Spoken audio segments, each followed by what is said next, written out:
తమ్ముడు దగ్గరికి వెళ్దాం.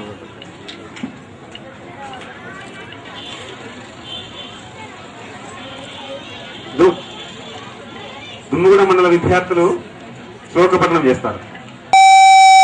మిగతా అందరూ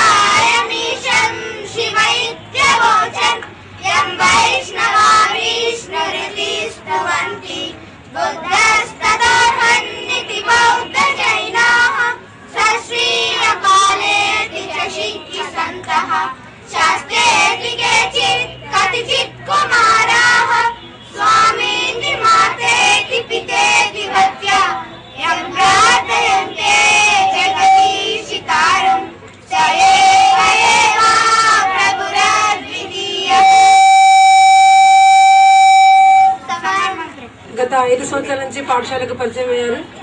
అప్పటి నుంచి వారు చాలా బిజీగా ఉంటారు. అయినప్పటికీ కూడా ఏదైనా కార్యక్రమాన్ని కేవలం దూరవాణి ద్వారా సమాచారం అందించినప్పటికీ వారు ఎంతో శ్రమ కోర్చి 20 నుంచి ఇక్కడికి చాలా సార్లు ఒక 3-4 కార్యక్రమాల్లో పాల్గొన్నారు. అట్లాగే ఈ రోజు కూడా వారు మరి కార్యక్రమంలో పాల్గొంటున్నారు. ఇప్పుడు వారిని మార్గదర్శనం చేయవలసిందిగా కోరుతున్నారు. ఈ శిశుమందిర సరస్వతి శిశుమందిర పాఠశాల విద్యార్థులకు నా శుభాభినందనలు. అలాగే ఈ పాఠశాల నిర్వాహకులు అయినటువంటి ఉపాధ్యాయులందరూ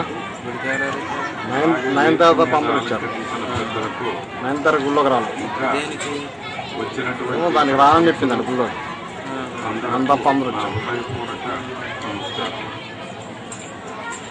నిజంగా సరస్వతి శిశు మందిరం విద్యా సంస్థలలో ఆ పేరులోనే ఎంత పవిత్రత ఉందో ఒకసారి మనం పరిశీలిస్తే సరస్వతి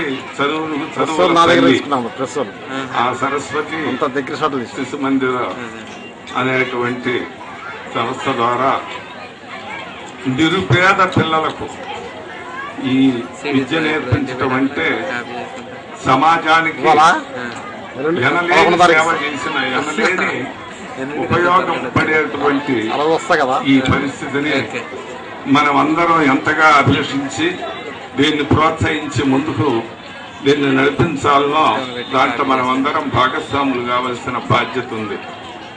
ఎందుకంటే మానవ జీవితానికి క్రమశిక్షణ, సంస్కారం, పట్టుదల ఇవి సరైనటువంటి జీవన వికాసానికి మంచి మార్గాన్ని అవకాశాలు చూపించేటువంటి విధానాలు. అవి పుట్టుకతోనే చిన్నపిల్లలు 5 సంవత్సరాల పిల్లల దగ్గర నుంచి ప్రతి పిల్లవాడికి ఈ రకమైన క్రమశిక్షణాయుతమైన విధానాన్ని ప్రోత్సహించి దాంతో విద్యను అభ్యసించినట్లయితే ఆ పిల్లవాడు ఇవాళ పిల్లలే రేపు పౌరులు అని చెప్పేటువంటి సిద్ధాంతంలో సమాజానికి ఎంత అవసరమో ఆలోచించండి. వాళ్ళ సమాజ పోకడలు చూస్తే మనందరికి ఇట్టే అర్థం అవుతుంది. ఈ రకమైన పరిస్థితులు అధిగమించాలంటే ఈ చిన్నతనం నుంచే ఇలాంటి సంస్కారయుతమైన విద్యా విధానాన్ని, క్రమశిక్షణ కలిగినటువంటి పౌర సమాజాన్ని మనం తయారు చేసినప్పుడే ఈ దేశానికి మన వంతు కర్తవ్యం ఏదైనా కొంత జరిపించినట్టు ఉండి ఈ పెద్దలందరూ ఇలాంటి ఆలోచనతోనే ఈ కార్యక్రమాల్ని ప్రవేశపెట్టడం జరిగింది. అయితే అన్ని స్కూళ్ళు పాఠశాలలు ఉన్నాయి కదా, అక్కడ మట్టుకు లేదా అంటే ఉన్నాయి, అక్కడ ఉన్నాయి, ఇక్కడ ఉన్నాయి. ఎక్కడున్నా కూడా దీంట్లో క్రమశిక్షణ ఇవాళ 4 గంటలకి మీటింగ్ ఉంది రమ్మని నాకు ఇన్వైట్ చేసినారైతే మీ ఇంటికాడ నేను లేను, మా గుమస్తా ఆ కార్డు నాకు ఇవ్వలే. సరే 4 గంటలకి ఇండియన్ టైం కదా, ఇది 5 గంటలు అవ్వకపోద్దా అనుకున్నా. ఆ రకంగా ఇక్కడని నాకు తెలియదు, అక్కడికి వెళ్ళి ఇక్కడికి రావటంలో ఒక అరగంట ఆలస్యమైంది. అయితే అందుకు నా మనసు బాగా అదే ఏంటి మనం క్రమశిక్షణ కలిగినటువంటి ఆ సంస్థ పిలుపు మేరకు మనం ఈ రకంగా టైంని సమయం లేకుండా సమయపాలన పాటించకుండా జరిగింది అన్న భావం కలిగిందంటే దీనికి కారణం ఏంటంటే పక్క వాళ్ళని చూసి మనం నేర్చుకునే పరిస్థితులు అట్టనే చెడు విధానాన్ని కూడా ఆ రకంగానే అందరూ చేస్తారు, మనం చేయొచ్చు అనేటువంటి స్థితి ఉంది కనుక ఇవాళ ఈ సరస్వతి శిశు మందిర ద్వారా జరిగే విద్యా విధానాన్ని మనం అందరము హర్షించి దీన్ని ప్రోత్సహించి దీన్ని ఇంకా విజయవంతంగా ముందుకు సాగేటట్టు చేయాల్సిన బాధ్యత మనందరి మీద ఉందని మనవి చేస్తూ ఈ అవకాశం ఇచ్చిన మీ అందరకు పాఠశాల పెద్దలకు రాష్ట్రం నుంచి వచ్చినటువంటి పెద్దలందరికీ కూడా అభివందనలు తెలుపుకుంటూ సెలవు తీసుకుంటాం. చిత్రపద్యముల పోటీలో ఉన్న వాళ్ళే రావాలి, నిర్వాహకుల దగ్గర నుంచి గమనించాను, వాళ్ళే వచ్చేట్టు. ఈ బహుమతుల్ని పోషకులు ఒక 10 మంది వేదిక మీదకి రావాల్సిందిగా కోరుతున్నాను. పోషకుల నుంచి దామరతగు సర్పంచ్ గారు,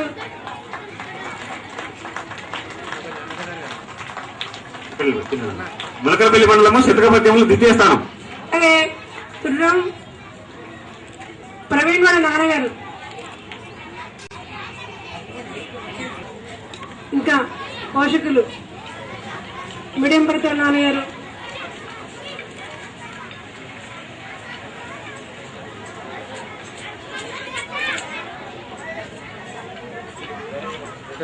సాయి వాళ్ళ తాతగారు, సాయి వాళ్ళ తాతగారు,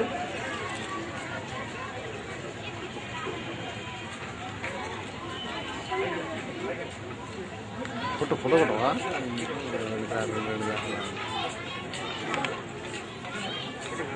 సాయి వాళ్ళ తాతగారు వెనుక ఉన్నారు, రావాలి ముందు. చెప్పట్లు కొట్టాలి. అశ్వత్థానం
శ్రీ కృష్ణమూర్తి గారు మరియు రాఘవరెడ్డి గారు.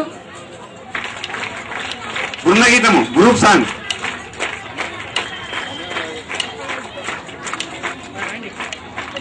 బృందగీతాల పోటీలో ములకలపల్లి ఉన్న పై బెంచ్ ఉన్న వాళ్ళు.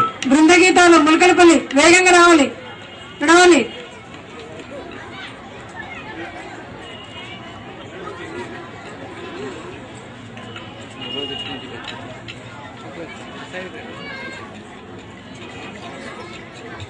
బృందగీతముల పోటీ ద్వితీయ బహుమతి చర్ల మండలం.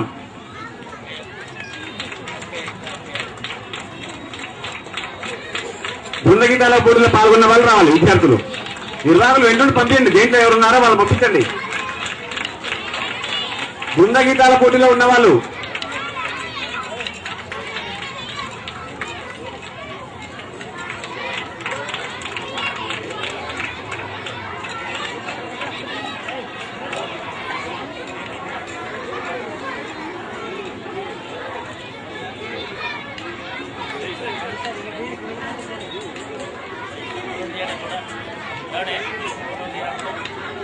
కావాలేసుకోవాలి. ఎమ్మెరేమో ప్రోగ్రామ్ తెలుసుకోవాలి. అట్లా ఆరోగ్య విద్యార్థుల నుంచి ముందుంచి అభినయ గేమ్ సినిమా తీసిండి అనుకున్నాను.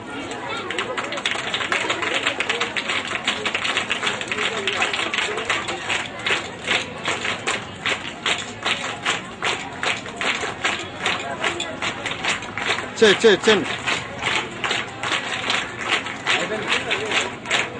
అడిషనల్ హౌస్ గారిని రావాల్సిందిగా కోరుతున్నాం.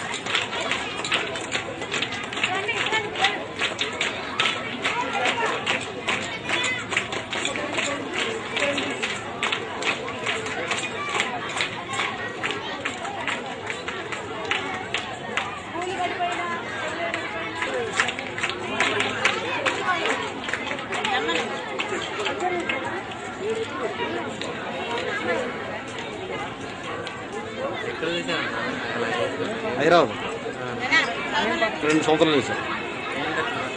కెమెరాకి సంబంధించింది అప్పట్లో వాళ్ళని చూసేవాడిని.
ప్రయత్నమే స్వయత్నమై దైవమంచు సాధక ఇదే ధ్యాస పదే పదే మనసునందు నిలుపరా ధ్యేయ మార్గమందున ధ్రువుని వారనుండుమా సాధన పదమ్ములో సతతమ్ము నిలుపుమా ఆగకుండా నడు ముందు ముందుకు జయ దీపకాంతిలో సాగి పొమ్ము ముందుకు. మాతృమూర్తులు ఆచార్య బృందము చిన్నారులారా, ఒక ఎగ్జిబిషన్ లో గ్యాస్ బెలూన్లు అమ్ముతున్నాడు ఒక ఆయన. బూరలు అంటారు, బుగ్గలు అంటారు. వ్యాపారం మధ్యలో సన్నగిల్లినప్పుడు ఒక రంగు బెలూన్ పైకి వదిలేవాడు.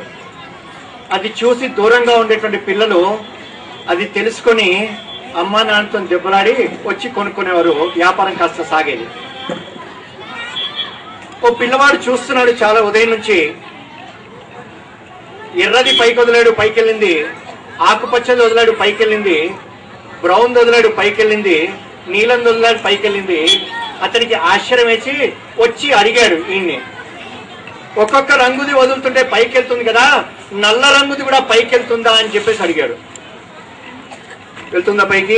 మనం ఏమి నింపామో దాన్ని బట్టి పైకి వెళ్తుందని చెప్పేసి చెప్పాడు. కాబట్టి ఎటువంటి భావాల్ని పిల్లల లోపల, చిన్నారుల లోపల మనం నింపుతున్నామో, ఎటువంటి ఆలోచనని మనం వాళ్ళకి అందజేస్తున్నామో దీని ఆధారంగా పిల్లలు పైకి వెళ్తారే తప్ప ఆ పిల్లలకి ఇచ్చే ఆయన్ని చంపాలి అని చెప్పేసి అనుకున్న తర్వాత దేవతలందరూ ప్రయత్నం చేసినప్పటికీ ఎలా చంపాలో అర్థం కాలేదు ఆయన. నారద మహర్షి ఆయనకు వెళ్ళి నేర్పాడు ఓం నమో నారాయణాయ నమః అని చెప్పేసి. ఆ చిన్న మంత్రము కారణంగా నారాయణ యొక్క భక్తులైనటువంటి ప్రహ్లాదుడు హిరణ్యకశిపుణ్ణి ఒక సంహారానికి నాందిగా నిలిచాడు. ఇటువంటి చిన్నారుల్లో ఇటువంటి మంచి సంస్కారాలను ఇవ్వడానికి ప్రయత్నం చేస్తున్నటువంటి సరస్వతి విద్యాపీఠాన్ని, సరస్వతి శిశు మందిరాన్ని మనందరూ కూడా ప్రోత్సహించాలి. వేదిక మీద ఉండేటువంటి పెద్దలు మాట్లాడుతున్నారు. గతంలో జరిగినటువంటి ప్రోగ్రామ్స్ ఎంతమంది వచ్చారు, ఇవాళ ఎంతమంది వచ్చారు? పాలు అమ్ముతుండేటువంటి వ్యక్తి ఇంటింటికి తిరిగి పాలకారుని యొక్క కోరిక మేరకు సోదరి నివేదిత తన యొక్క దేశాన్ని, కుటుంబాన్ని అన్ని వదిలేసి ఐర్లాండ్ నుంచి భారతదేశానికి వచ్చింది. వివేకానందుని యొక్క కోరిక మేరకు ఆవిడ ఇక్కడ అమ్మాయిలకి కలకత్తాలో పాఠశాలని ప్రారంభించింది. నడపడానికి కావలసినటువంటి ధన సహకారం కోసం వెళ్ళింది. పాశ్చాత్య వనిత వచ్చి ఇక్కడ నడుపుతుంది, డబ్బులు అడుగుతుందని చెప్పేసి అక్కడ పెద్ద ఆయన ఆమెను లాగి కొట్టాడు. ఆమె విచిత్రం చూడండి, మంచి పని చేయాలని సంకల్పించి అడుగు ముందుకేసిన తర్వాత ఏ ఎదురు దెబ్బ తగ్గినప్పటికీ మనం తట్టుకోలేము, వెనక్కి వచ్చేస్తాం, చీ అంటాం మనం. కానీ సోదరి నివేదిత ఆ దేశం నుంచి వేల మైళ్ళ దూరం వచ్చేసి ఇక్కడ సేవ చేస్తున్నటువంటి ఆవిడకి ఎదురు దెబ్బ తగిలితే ఆవిడ ప్రతిస్పందించినటువంటి తీరు, నాకు ఇవ్వవలసింది నాకు ఇచ్చారు, నా పిల్లలకి ఏమి ఇస్తారని చెప్పేసి ఆవిడ అడిగింది. ఆ ఇచ్చేటువంటి దాత ఏమని ఇస్తాడో మనకు చూడచ్చు. జిల్లా స్థాయి సరస్వతి శిశు మందిర్ గిరిజన బాల బాలికల శిబిరం ప్రారంభోత్సవ కార్యక్రమానికి ఇచ్చేసినటువంటి మన వేదిక మీద ఉన్నటువంటి నాయకులు, అలాగే రామేంద్రరావు గారు, అలాగే భరత్ కుమార్ గారు, దుర్గా ప్రసాద్ గారు, వారితో పాటుగా చెన్నయ్య గారు, అలాగే తాళ్ళూరి ఎక్స్-జెడ్పీటీసీ తాళ్ళూరి పంచాక్షరయ్య గారికి, వారితో పాటుగా డాక్టర్ రాజశేఖర్ గారికి, విజయసారథి గారు మన ఐటీసీ అధినేత వారికి, వారితో పాటుగా ఇంకా వేదిక మీద ఉన్నటువంటి పెద్దలు, అలాగే ఈ కార్యక్రమాన్ని మన ఏజెన్సీ మారుమూల ప్రాంతంలో ఇంత చక్కగా ఎంతో ఓపికతో సొంత పిల్లల కన్నా ఎక్కువగా ఎంతో కష్ట నష్టాలకు వచ్చి ఎంతో ఓపికతో ఈ శిశు మందిర్ని నడిపిస్తున్నటువంటి ఉపాధ్యాయులందరికీ, వారితో పాటుగా దాదాపు 4 గంటల నుంచి ఇప్పటి వరకు ఎంతో ఓపికతో ఎండను కూడా లెక్క చేయకుండా చాలా చక్కటి కార్యక్రమాలు పాల్గొంటూ ఇవాళ పాల్వంచ, అలాగే ములకలపల్లి, భద్రాచలం నుంచి దాదాపు 500 మంది పైచలకు విద్యార్థులు వచ్చారు. అందరికీ కూడా పేరు పేరున నేను శుభాకాంక్షలు తెలియజేస్తాను. గత జిల్లా కలెక్టర్ గిరిధర్ గారు ఉండగా ఈ సరస్వతి శిశు మందిర్ని ప్రారంభించి ఇవాళ ఎంతో మన జిల్లాకే వన్నె తీసుకొచ్చినటువంటి మంచి కలెక్టర్ ఆయన ఉన్నప్పుడు దాదాపుగా 127 మంది పిల్లలు మన ట్రైబల్ పిల్లలకి చక్కటి అవకాశం, తర్వాత 200 వరకు పెరిగి ఇప్పుడు కొంత తగ్గిన మాట వాస్తవం. దాన్ని కూడా మొన్న ముక్కోటి సందర్భంగా మన జిల్లా మంత్రి గారు, జిల్లా కలెక్టర్ గారు, మన ఐటీడీఏ చైర్మన్ వారు గతంలో గిరిధర్ గారు ఉండగా బెస్ట్ అవైలబుల్ స్కీమ్ కింద 200 వరకు ఇచ్చి ఇప్పుడు తగ్గింది సంఖ్య, ఉన్న వారికి కూడా సరిగా రావట్లేదని చెప్పారు. దాని మీద నేను లెటర్స్ తయారు చేసి మీరిచ్చిన సమస్యలతో పాటు నేను కూడా ఇది ఏజెన్సీ ప్రాంతంలో ట్రైబల్ అంటే వాతావరణం తీసుకొచ్చినటువంటి సరస్వతి శిశు మందిర్లో ఇవాళ వాళ్ళ భాష, కట్టు, బొట్టు, సంస్కృతం అన్ని రకాలుగా కూడా ఇవాళ పిల్లలు ఎంతో చైతన్యవంతంగా, ఉత్సాహవంతంగా ఇవాళ చదువుల్లో, ఆటపాటల్లో చాలా చక్కగా సాంస్కృతిక రంగంలో కూడా చాలా గొప్ప విద్య అందిస్తున్నటువంటి శిశు మందిర్కి ఖచ్చితంగా బెస్ట్ అవైలబుల్ స్కీమ్ కింద ఖచ్చితంగా వాళ్ళకి రావాల్సిన బకాయిలు, అలాగే బెస్ట్ అవైలబుల్ స్కీమ్లో గతంలో ఇచ్చినట్టుగా కొంత సీట్లు పెంచాలని చెప్పేసి నేను మంత్రి గారిని, జిల్లా కలెక్టర్, ఐటీడీఏ చైర్మన్ వారు ఈ రోజు కూడా వచ్చారు. మొన్న ముక్కోటి సందర్భంగా మీ శిశు మందిర సంస్థ వారిని పిలిచి నేను అక్కడ వారికి మెమోరాండం ఇవ్వడం జరిగింది. దాన్ని కూడా మళ్ళీ ఫాలోఅప్ చేస్తుంటే బాగుండేది. నేను రేపు ఇప్పుడే ఇచ్చారు, దీనికి ఇవాళ లెటర్ తయారు చేసి సీఎం గారి దృష్టికి కూడా, మాది ఏజెన్సీ మారుమూల ప్రాంతం, మట్టిలోని మాణిక్యాలు లాంటి ఈ గిరిజన పిల్లలతో పాటు పేద విద్యార్థులు ఎంతో మందికి ఇవాళ సరస్వతి శిశు మందిరు వాళ్ళ పార్టీలకి, కులాలకి, మతాలకి అన్నిటికీ దూరంగా ఇవాళ పిల్లల్ని ఎంతో గొప్ప స్థాయిలో తీసుకెళ్తా ఉన్నారు. వారికి ప్రత్యేకంగా మా మారుమూల ప్రాంతంలో ఉన్నటువంటి వీళ్ళ ప్రతిభను బయటికి తీయాలంటే ఖచ్చితంగా మీరు కొన్ని సీట్లు పెంచాలి. అదేవిధంగా కొంత ప్రత్యేకంగా కూడా బడ్జెట్ కేటాయించమని ఇవాళ లెటర్ పెట్టమని మొన్నే చెప్పాను నా దగ్గరికి వచ్చిన తర్వాత. ఆ విధంగా మీరు ఇచ్చారు. వీటికి కూడా నేను సీఎం గారి దృష్టికి తీసుకెళ్లి దాన్ని మళ్ళీ ఫాలోఅప్ చేసి నా వంతుకు చేస్తాను. దాంతోపాటు ఎంతో మంది పెద్దలు, మన జగదీష్ గారు లాంటి వారు కానివ్వండి, ఇక్కడ ఉన్న పంచాక్షరాయ్ గారు, మన డాక్టర్ రాజశేఖర్ గారు, అలాగే మళ్ళీ దుర్గాప్రసాద్ గారు, ఇంకా మా ఐటీసీ వారికి ప్రత్యేకంగా ఇప్పటికే మన దైవ సేవలో వారు మునిగిపోయారు. ప్రత్యేకంగా వారిని కోరేది ఏంటంటే, ఇది ఏజెన్సీ ప్రాంతం సార్, అన్ని పార్టీల వాళ్ళు డిమాండ్ చేసినట్టు నేను అధికార పార్టీ కంటే నేనే డిమాండ్ చేయట్లేదు.